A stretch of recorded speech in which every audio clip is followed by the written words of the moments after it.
So, hallo Freunde. Ich mache heute mal ein Anfragevideo bzw. Erklärvideo, weil ich doch einige Anfragen bekommen habe, wie ich die Farben mische, mit was ich die Farben mische, sei es jetzt mit einem Medium oder sei es natürlich auch mit Silikon, Silikonspray oder Silikonöl. Und dazu möchte ich heute einfach mal ein bisschen was dazu sagen. Ich habe die Kamera auch verändert, wie ihr gesehen habt, weil da interessiert euch nicht mein Gesicht, sondern die Materialien. Um das geht es ja auch. So. Ähm, Ich habe angefangen im Prinzip mit Transparentlack glänzend. Man kann es vielleicht hoffentlich sehen. Von Bösner ist das hier. Ihr seht, hier liegt einiges von Bösner. Einerseits die Filiale liegt bei mir nebenan, ein paar Kilometer weiter. Kann aber auch online bestellen. Also www.bösner.de, soll jetzt keine Werbung sein. Es ist eine Eigenmarke von denen, ist halt günstiger wie zum Beispiel Schminke. Habe ich natürlich auch schon probiert. Acryl Flut Medium. Ähm, Einfach mal um zu zeigen. Da liegt man bei 11 Euro bei 250 Milliliter und beim Transparentlack glänzend auch 250 Milliliter bei ca. 7 Euro, ne? 4 Euro gespart. Zusätzlich Schminke, dann seht ihr es vielleicht auch nochmal genau, Acryl Flut Medium. Das ist nur die kleine Dose hier. Ähm, Punkt ist der, die habe ich nur so in 250 Milliliter gesehen. Ich weiß nicht, ob es da eine Literflasche gibt, weil einfach, wenn du hier eine Literflasche nimmst von dem Transparentlack ergänzend, liegt man ca. bei 21 Euro. Ne? Also wenn man das mal hochrechnet, 11 Euro, dann wären wir hier bei 44 Euro. Und ähnlich ist hier genauso. So kriege ich halt 4 Flaschen fürs gleiche Geld wie 3 kleine. So, also wie gesagt, mit Transparentlack glänzend habe ich angefangen. Kann ich euch mal vielleicht Bilder zeigen auch. Sind ja trotzdem ganz gut geworden. Die kennt ihr ja wahrscheinlich von meinen Videos. Oder hier noch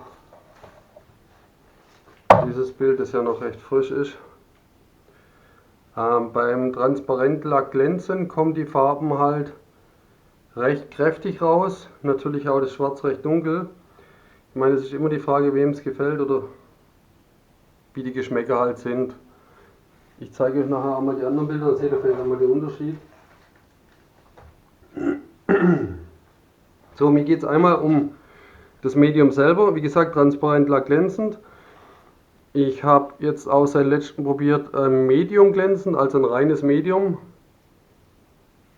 Und das dann recht dickflüssig ist, das zeige ich euch nachher auch noch. Da kommt dann eigentlich, ja gut, solche Bilder, das kann ich euch auch zeigen, weil ich habe auch eine Anfrage gehabt, wie man die Zellen am besten hinkriegt mit dem Silikonspray. Sage ich nachher noch was dazu, weil wie gesagt, Silikonspray ganz normales aus dem Baumarkt, zeige ich nachher. Was mir halt der Unterschied aufgefallen ist bei diesem Medium, da wirken die Farben doch etwas ja, heller und milchiger. Man sieht es hier, wobei das Schwarz auch recht gut rauskommt. Soll ja auch transparent abtrocknen. Ne? Nur wenn man so die Unterschiede sieht von den Farben her. Transparentlack glänzend. Und das reine Medium. Je nachdem, wie gesagt, die Geschmäcker sind verschieden. Dem einen gefällt so, dem anderen so. Gut. Was ganz neu ist, auch vom Bösner, an ein Flutmedium glänzend. Kann man vielleicht auch lesen. Also es ist ganz neu. Auf der Online-Seite ist schon nicht mal ein Bild drin von denen. Habe ich jetzt auch durch Zufall entdeckt. Wollte ich jetzt auch mal ausprobieren, wobei das, ja, ich sage jetzt mal, das ist dünn wie Milch. Man steht überall eigentlich auch das gleiche drauf. Das fließfähige das fließfähige Malmittel trocknet klar und glänzend ab. Je nach Zugabemenge steigert es den Glanz und die Lauffähigkeit von Acrylfarben und verbessert deren Haftung auf kritischen Untergründen. Kann pur verwendet werden oder der Farbe beigemischt. Also steht nicht wirklich was für Fließtechnik oder Flutpainting drauf. Ähnlich gesehen bei den anderen auch nicht. Mir macht Angst, es ist zu dünn. Wahrscheinlich brauchen wir da gar kein Wasser dazu geben. Da müssen wir mal schauen. Okay. Silikonspray, ganz normales Silikonspray, Caramba. Ob jetzt WD-40 nimmt oder Caramba. Ich wurde nämlich auch gefragt, andere Sprays, die funktioniere nicht so wirklich, also dass es die Zellenbildung gibt auf dem Bild. Ich muss wirklich dazu sagen, man sieht es ja hier bei meinem letzten Video, das war jetzt mit dem reinen Medium, es kommt glaube ich wirklich auf das Medium drauf an und nicht mal auf das Silikonspray. Ja, weil, wenn man das mal hier sieht auf diesem Bild, waren am Anfang auch recht gute Blasen, aber beim Trocknen ist dann etwas verlaufen noch. Und das ist halt bei dem Medium oder bei dem reinen Medium nicht passiert. Das war jetzt dieser Transparentlack glänzend.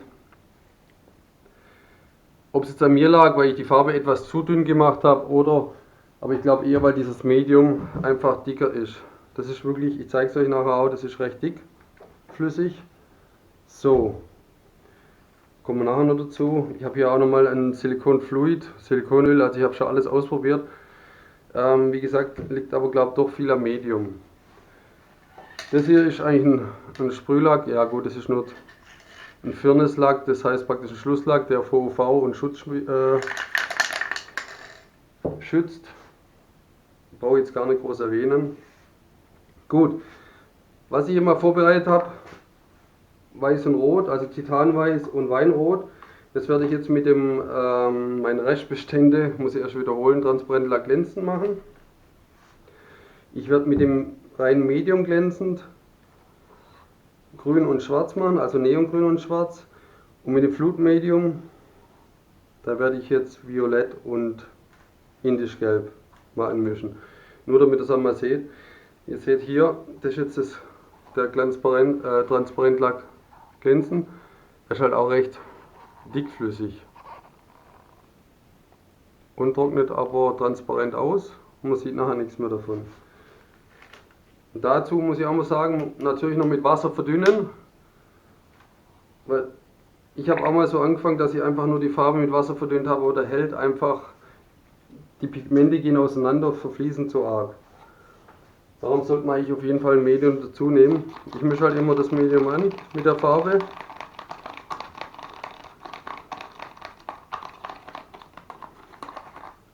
Und dann ist natürlich, ich hoffe ihr könnt es sehen, recht dickflüssig.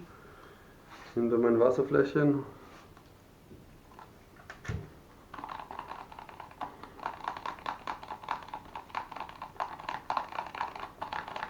Und da ist auch ganz wichtig, immer nicht so viel Wasser auf einmal geben, sondern immer Schritt für Schritt Wasser dazugeben.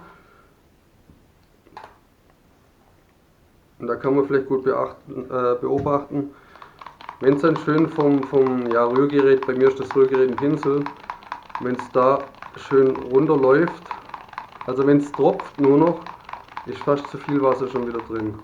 Es sollte praktisch immer, ich weiß nicht, ob man sehen kann hier, schön runterlaufen noch, weil sonst ist es auch wieder zu dünn. Und wenn es zu dünn ist, dann macht man vielleicht schöne Bläschen oder Zellen, die aber dann nachher ja, wieder verlaufen, so wie ich es bei meinem Bild gesehen habe. So. Jetzt zum reinen Medium glänzend. Da seht ihr also, seht ihr hier, wie es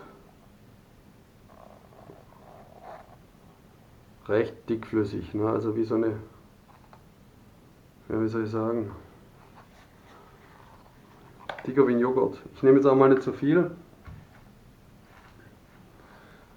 weil es ja bloß einfach ein Übungsbild zum Vergleich sein soll. Ich mache da jetzt mal schwarz rein. Schwarz wieder eine größere Tube, weil da brauchen wir immer mehr. Also ich zumindest.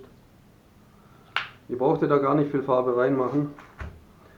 Wichtig ist einfach dieses Medium und ein bisschen Wasser dazu.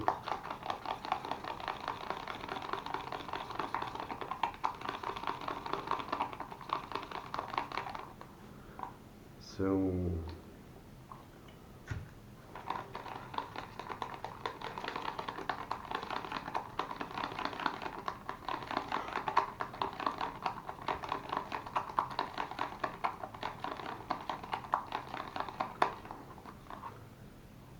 Ja, also einiges an Wasser, aber wie gesagt aufpassen, nicht zu dünn.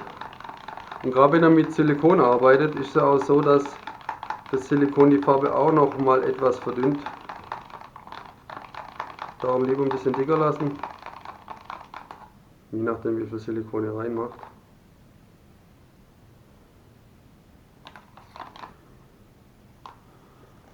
Nur einen Schuss noch.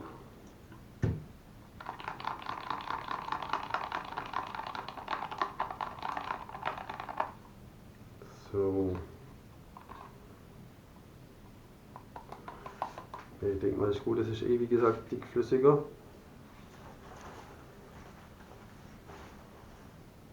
Und jetzt könnt ihr mal das Fluid Medium sehen. Also ich bin mir echt nicht sicher.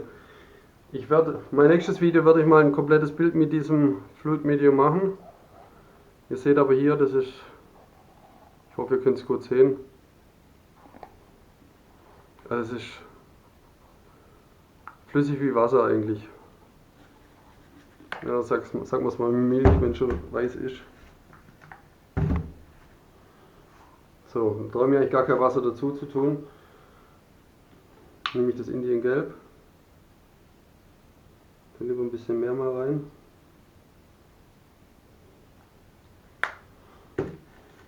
So.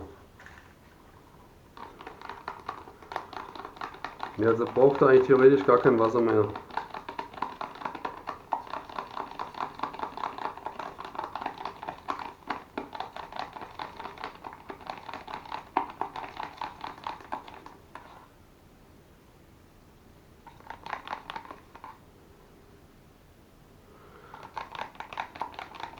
Wobei,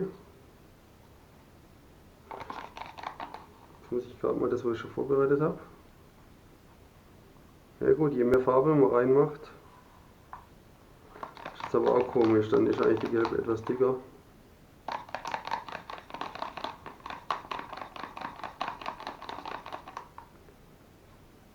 Okay, ganz komisch. Ich habe bei Violett, ich schwöre es euch, ich habe kein Wasser rein. Okay.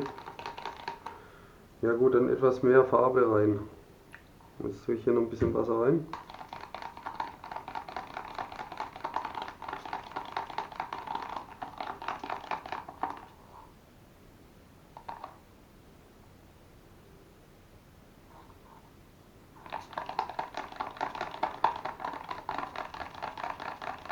Okay. Das fließt jetzt auch trotzdem nicht, obwohl es ziemlich dünnflüssig ist. Das muss ich jetzt nur kurz testen. Wenn man das dann mit der Farbe regulieren kann, ist es ja auch nicht so schlecht. Da braucht man aber halt einiges mehr an Farbe. Da tue ich einfach noch ein bisschen Lila rein.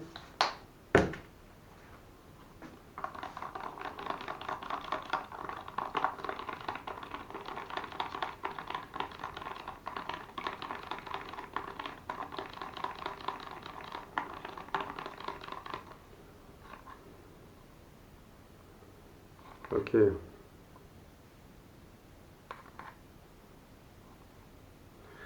Also ich würde sagen, bei diesem Fluid Medium glänzend, ich sage immer glänzend dazu, klar, ich mag es glänzend, meine Bilder. Die gibt es natürlich alle in glänzend und in matt.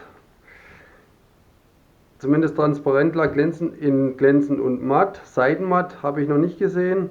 Ich gehe aber davon aus, dass es irgendwann auch mal in Seidenmatt gibt, also glänzend und matt. Interessiert ja manche auch. Manche mögen auch matte Bilder und nicht glänzende Bilder. Okay, einfach mehr Farbe dazu, dann wird es auch dickflüssiger. Jetzt schauen wir mal. So. Ich würde jetzt eins machen, wir verbinden das einfach gleich mit dem Silikon. Dann haben wir nämlich alles auf einmal. Also wie gesagt, Caramba, ganz normales Silikonspray im Baumarkt. Gibt es auch von WD-40, vielleicht auch noch von anderen. Ich lasse mal das Silikonöl weg, das würde ich vielleicht im nächsten Video nochmal mit reinnehmen. Das erkläre ich aber dann oder sage ich dazu. Und ich tue jetzt in alle Farben Silikon rein. Ich mache immer 2 bis 3 Spritzer rein, man braucht gar nicht so viel.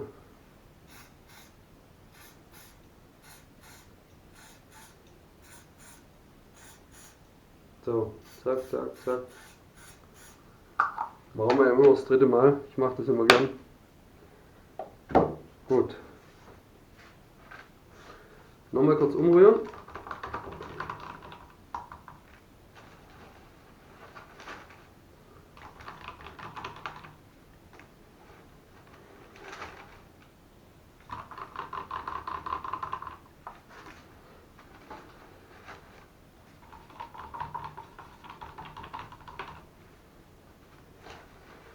Riecht halt etwas immer das Silikon. Da ist bestimmt auch noch was anderes drin.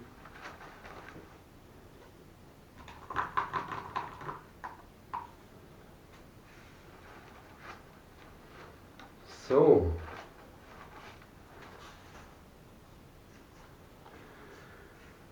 Dann werde ich jetzt mal kurz ein bisschen Platz machen.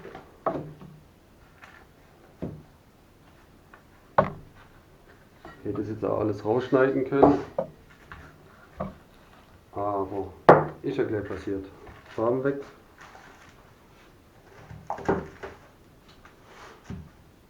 Vielleicht schneide ich es auch noch raus, keine Ahnung. So, ich habe einfach mein Übungsbrettchen, meinen Übungskeilrahmen. Den nehmen wir jetzt.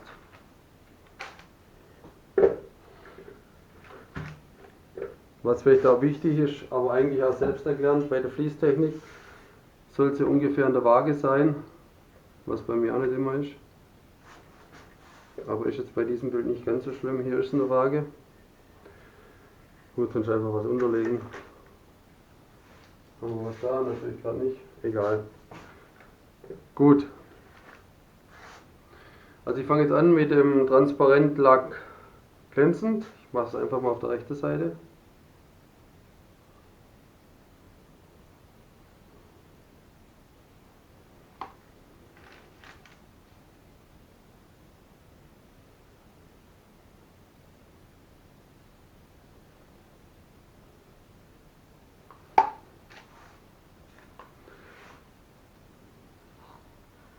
Grün und Schwarz, also Neongrün und Schwarz, ist jetzt das reine Medium.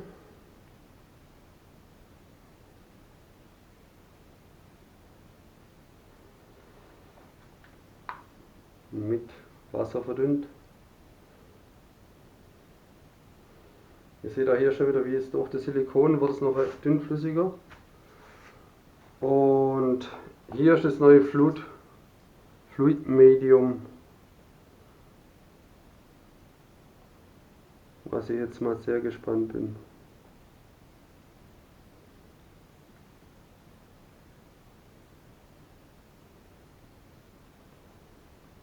Okay. Ich sehe auch schon, da muss man mehr rühren. Nicht, dass es Klumpen gibt.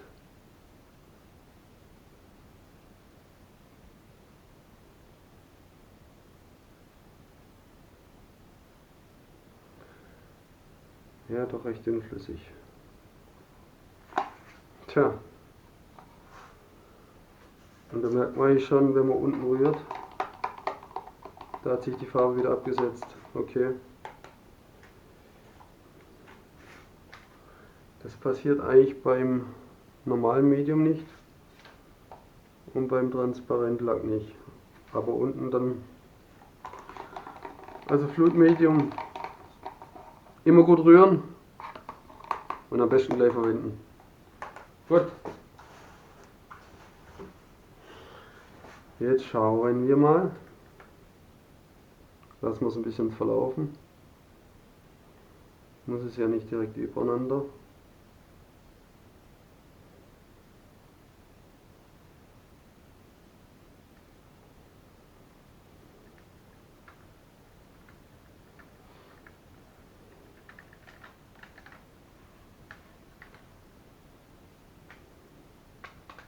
Ups.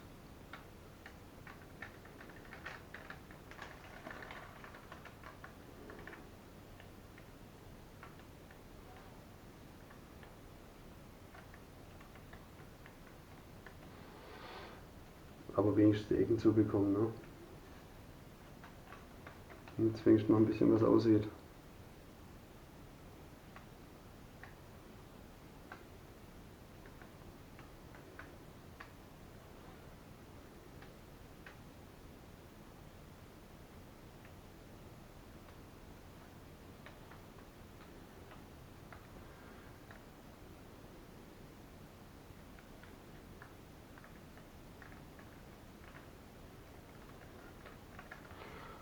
So, war das wieder ein bisschen mittig.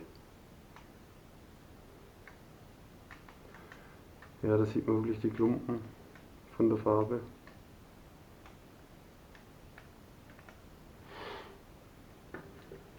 Okay.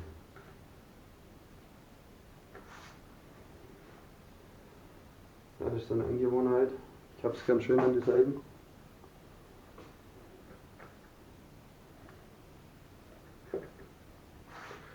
Okay.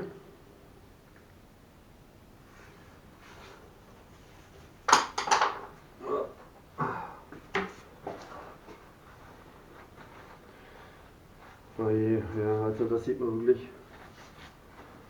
Passt mal auf, ich kann es euch mal näher zeigen.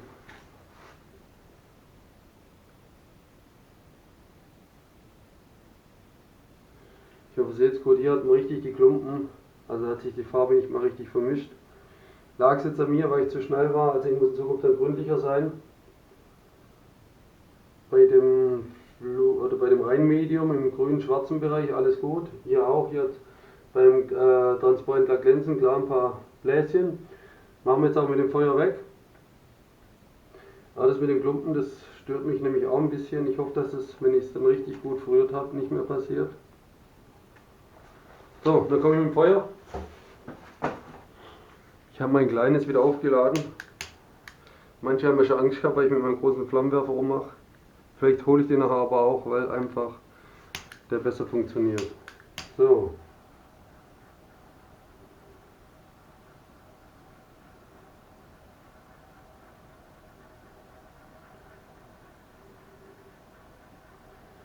Also bei dem Fluid Medium passiert nicht wirklich viel.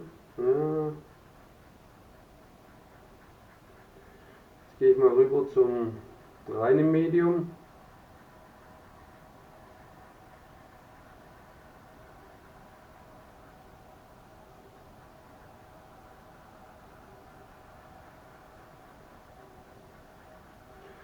Ah, doch, kommt.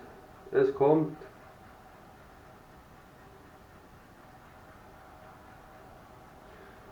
Und jetzt zum Transparent Lack glänzend. Tja.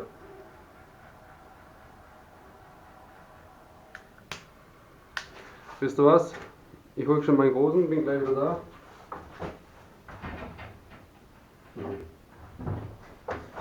Ich bin kein geduldiger Mensch, sollte man eigentlich sein, aber also nicht erschrecken.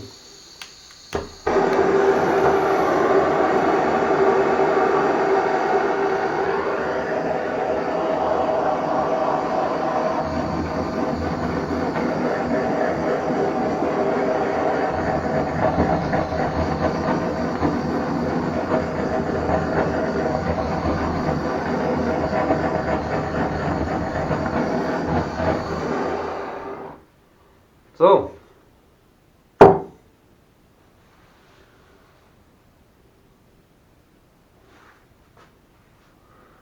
Was sagt uns das jetzt? Ich muss gucken, dass ihr es auch richtig seht. Also links lila-gelb, neue Flutmedium. Es raucht noch. In der Mitte das Medium, wo es letztes Mal super geklappt hat. Natürlich jetzt wieder nicht, das ist so der Vorführeffekt. Und rechts ist das Transparent Lack glänzend. Da kam es eigentlich am besten raus. Okay. Aber gut. War ja nur ein Vorführvideo, was ich benutze. Geht ja nicht wirklich ums Bild dieses Mal. Aber ich muss sagen, theoretisch, wie gesagt, bei dem Entschuldigung, bei dem neuen Fluid Medium, da muss man wohl die Farbe richtig durchmischen und kräftig umrühren, weil sich das unten schon wieder abgesetzt hat, wenn man es eine Weile stehen lässt. Das ist eigentlich bei den anderen nicht so passiert. Aber ansonsten dürfte es mit den Zellen, mit den Bläschen auch ganz gut funktionieren. So, Medium. Diesmal nicht so geklappt. Diesmal hat eigentlich das Transparent Lack glänzend am besten geklappt. Passt soweit.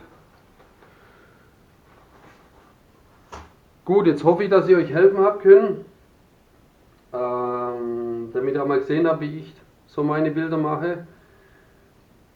Wie gesagt, ich experimentiere eigentlich auch noch rum.